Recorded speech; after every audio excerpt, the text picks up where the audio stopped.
Thanks for joining us for CBN News Today. I'm Charlene Israel. The White House is applauding a nuclear deal between Iran and 6 world powers.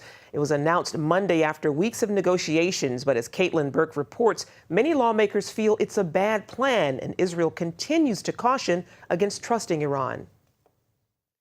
The White House calls it a chance at diplomacy. We have the opportunity to test whether or not this can be resolved between the international community and Iran peacefully, which is the preferred way that it would be resolved. Iran has agreed to allow its nuclear program to be inspected daily, limit its uranium enrichment, and cut back some of its stockpile. In return, the U.S. and other countries will ease up on economic sanctions. President Obama says the deal will help prevent Iran from obtaining a nuclear weapon. But critics say it's unlikely it will slow down their nuclear program at all. I'm by no means confident that this deal, at this point or even later, is going to prevent Iran from doing what it's been wanting to do for years and been working very hard to do, spending a lot of money to do, and that's the development of nuclear weapons. A majority of U.S. senators support new sanctions on Iran, even as international negotiations are ongoing. I think creating a sanctions regime that is an insurance policy and also creates leverage for us is incredibly important. But the White House is pushing back against that idea, saying further sanctions will close the door to diplomacy. Meanwhile, Vice President Biden tried to ease some of Israel's concerns. He was in the Holy Land Monday for the memorial service of former Prime Minister Ariel Sharon. Israel might be taking a wait-and-see attitude for now, but attacking Iran is still an option. It's a last resort for Israel to actually go and use military force to destroy the nuclear weapons facilities. But the Israelis seriously haven't taken it off the table. Iran and the 6 world powers have 6 months to come to a final deal. President Obama says if Iran doesn't live up to the terms of the agreement, tougher sanctions will be quickly implemented. Caitlin Burke, CBN News. American Christians say President Obama has missed an important chance in these nuclear negotiations. Iran's Islamic regime continues to imprison American pastor Saeed Abedini. Now other American pastors are calling on church leaders to come to the White House and risk arrest every Monday from now until March. Paul Strand explains. Pastors put their freedom on the line to bring attention to Saeed Abedini, sentenced to 8 years in one of the world's most brutal prisons, while the American president reportedly does nothing to secure his freedom. These pastors say it's time for more than talk. And we believe that our culture is dying for a model, and we also believe there are many courageous men in the pulpits in America that understand it's time to act now. So these pastors are risking arrest out in front of the White House to stand with an American pastor now imprisoned in Iran and facing much worse circumstances. They pointed out as they were arrested, President Obama has never reached out to Saeed's wife and children. That's one reason Naghmeh Abedini will join the pastors March 8th, risking arrest herself for the sake of her husband. And if President Obama won't reach out to her and won't stand for her husband and the persecuted church, then she's coming to his very front yard. She is personally going to invite pastors across the country to come and stand with her and her children because her husband is being neglected in a foreign jail with no representation except for the church. Paul Strand, CBN News, the White House. Safe water is once again flowing in parts of West Virginia today. Late Monday, state officials said about 15% of customers of West Virginia American Water could resume using their water. They warned homeowners to flush out their systems first. It's been 5 days since a chemical spill contaminated the water supply for 300,000 people in Charleston and surrounding areas. The crisis forced schools, restaurants, and even daycare centers to shut down, and residents have been unable to shower in all that time. CBN's Operation Blessing is on the scene, bringing much-needed bottled water and 2 shower trailers. Monday, Operation Blessing delivered 36,000 bottles of water. The ministry is working with the local Union Mission to distribute the water. We're very thankful to Operation Blessing for their generosity to Union Mission and to the people that are helping making this water distribution possible. It's only through the generosity of others that Union Mission is able to serve the needs of others, and we're grateful to Operation Blessing and to the various donors of Operation Blessing and help make these things possible.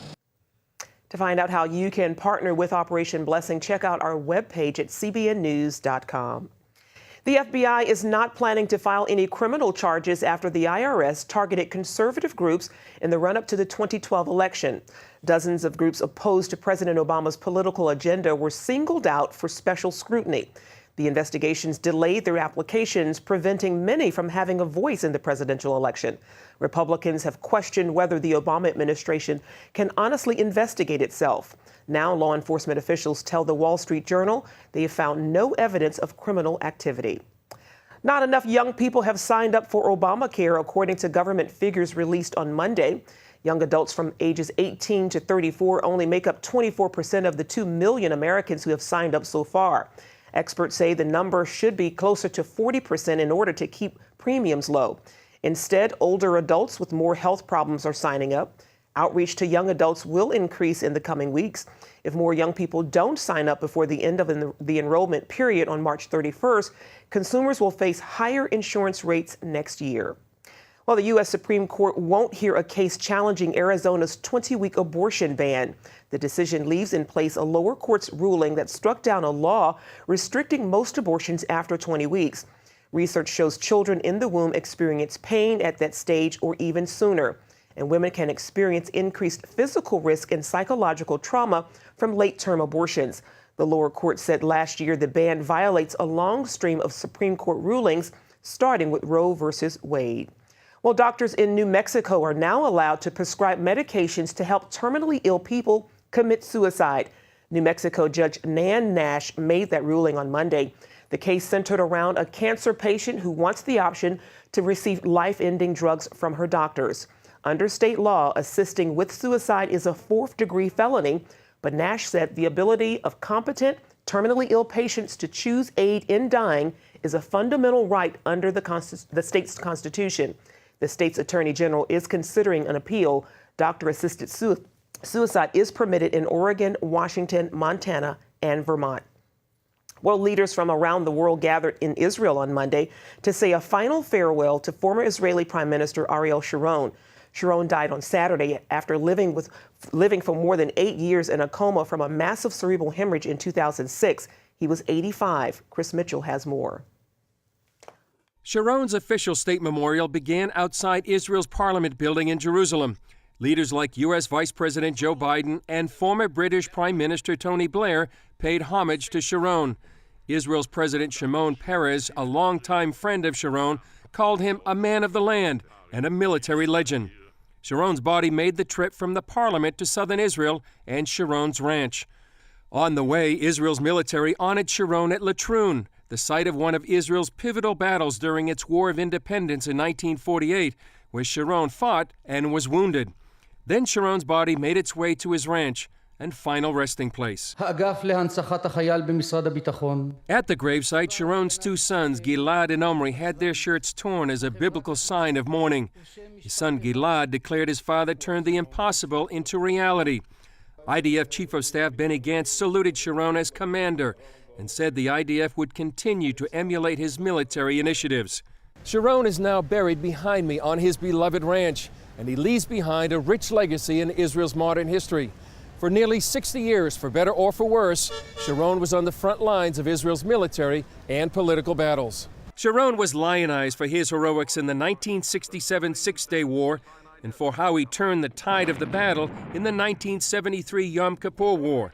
Yet many criticized his actions in the 1982 Lebanon War and the bitter 2005 disengagement from the Gaza Strip.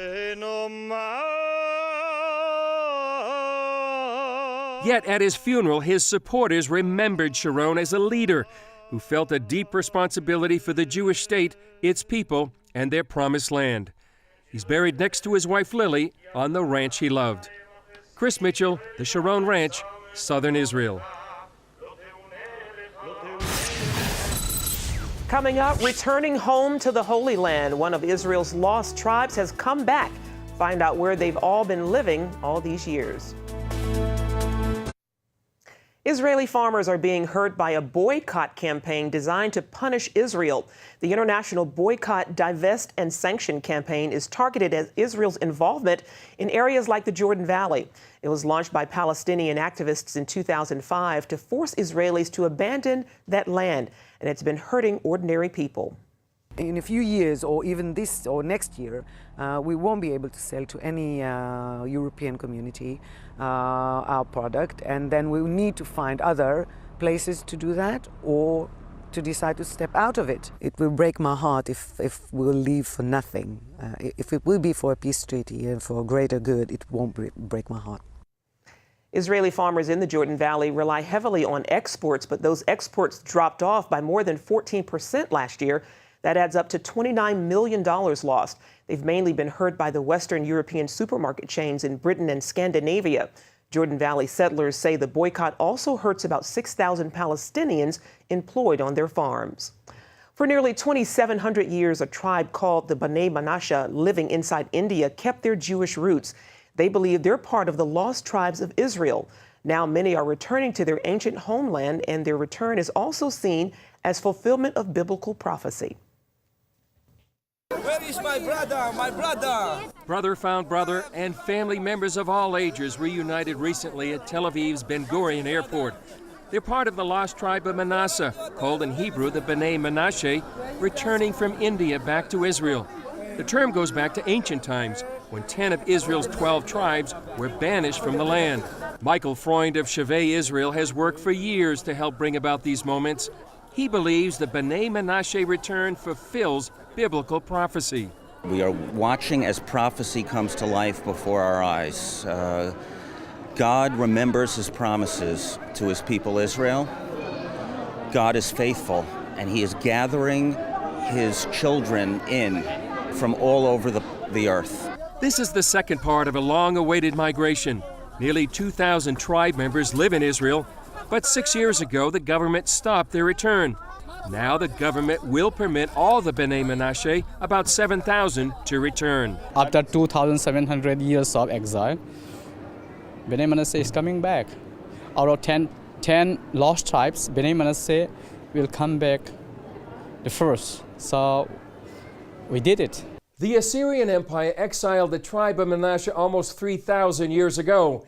Although they settled in northeast India, tribe members kept their Jewish roots for more than 2,000 years. Several Christian organizations helped bring them home. I'm grateful to God. I'm grateful to our partners out there, Jews and Christians, who stand with us, who pray for us, and who help to facilitate this miracle.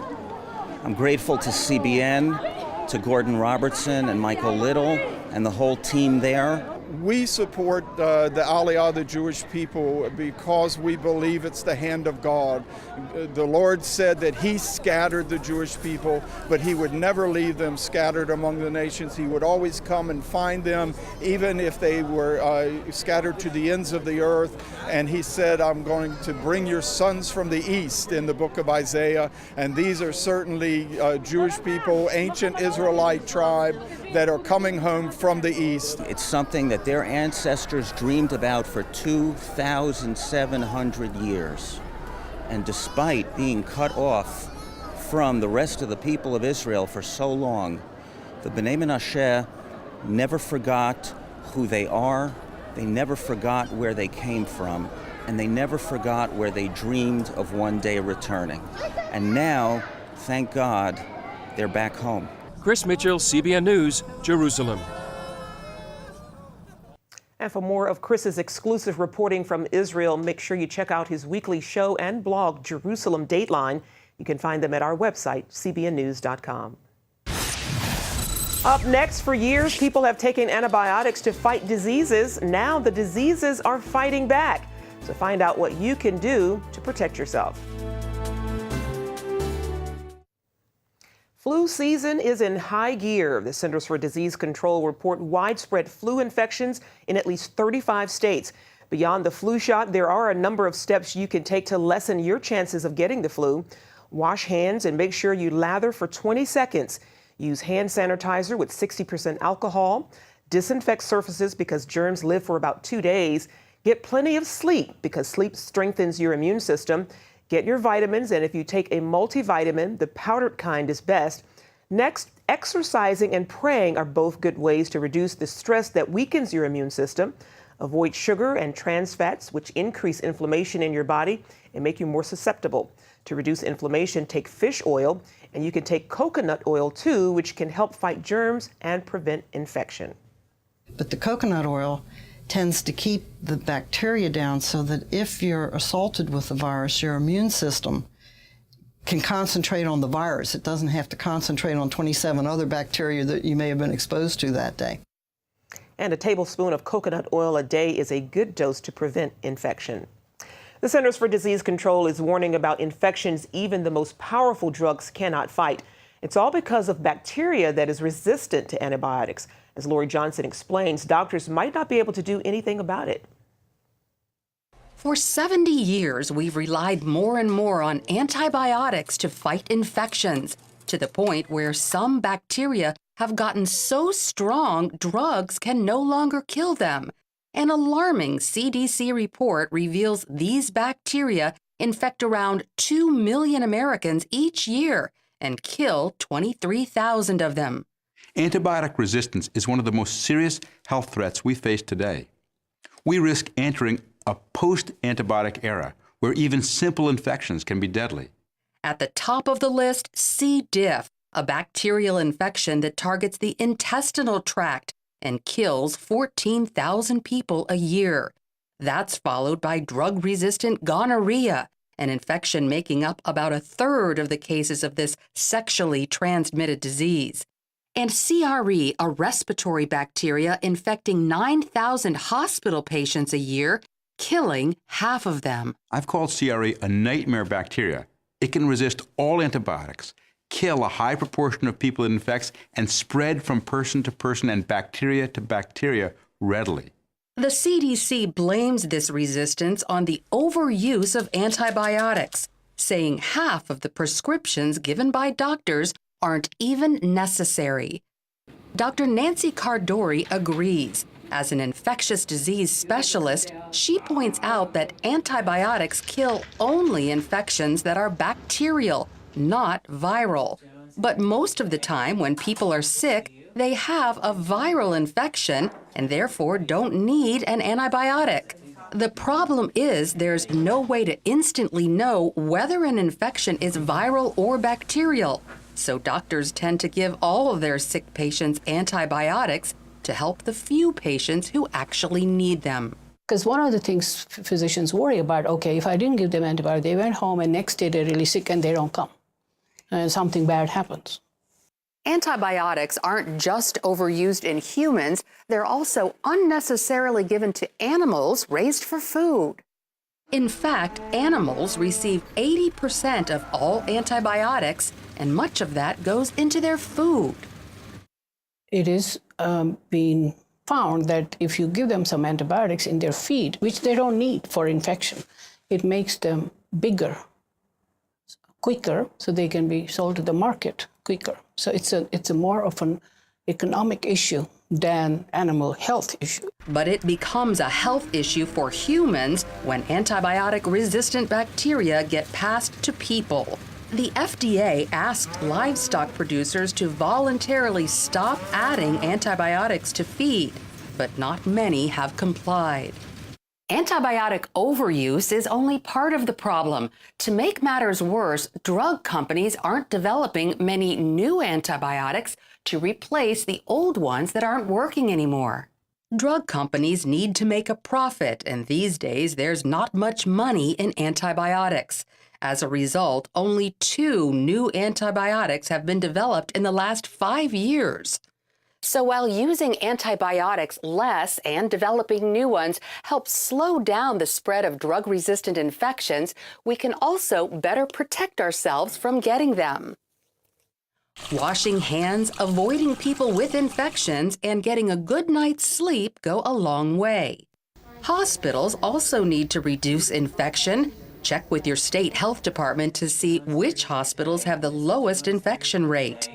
Dr. Gene Burke heads one of Virginia's top healthcare systems. He says you, the patient, can also help reduce your chance of infection. And every patient should feel totally empowered to say to everybody that walks in the room, have you washed your hands? Would you mind doing it now? Many hospital infections strike at contact points where devices go into your body. So the sooner they're out, the better. Talk to your care team and basically try to help them know that you expect to have the fewest number of things put into you that's necessary, and that you would like them every single day, if you have a catheter or an IV in, to answer the question, is it still necessary today? Every single day, ask and answer that question. While antibiotic-resistant bacterial infections pose a critical health threat, the trend can be reversed. There are 4 things we have to do to protect antibiotics. First, prevent infections and the spread of drug-resistant bacteria. Second, use antibiotics much more responsibly.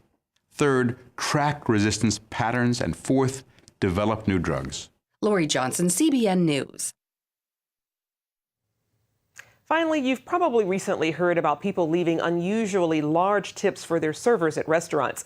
When one Texas woman wanted to get in on the action, she went above and beyond to make sure her waitress received the whole amount. Sarah Baca left a $250 tip on her $40 tab. The next day, Sarah noticed on her bank account that the waitress took less than she tipped.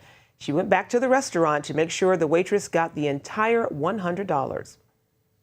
She only did a $10 tip, so I wanted to come by today and drop off $100 cash for her because I tipped $100 and she only took 10 of it. Yeah. And I thought, no, let me go back and give it to her. Never seen it happen. I heard my manager talking about it earlier, but I said it wasn't me because I didn't think it was $100. I thought it was 10. It was actually 250%. Well, Daniela says nothing like this has ever happened to her, and she is very grateful. Indeed, she should be. Generosity, love it. Well, that's going to do it for now on CBN News Today. You can find more of our exclusive coverage of the issues you care most about at cbnnews.com. Join us next time. Have a great day. God bless.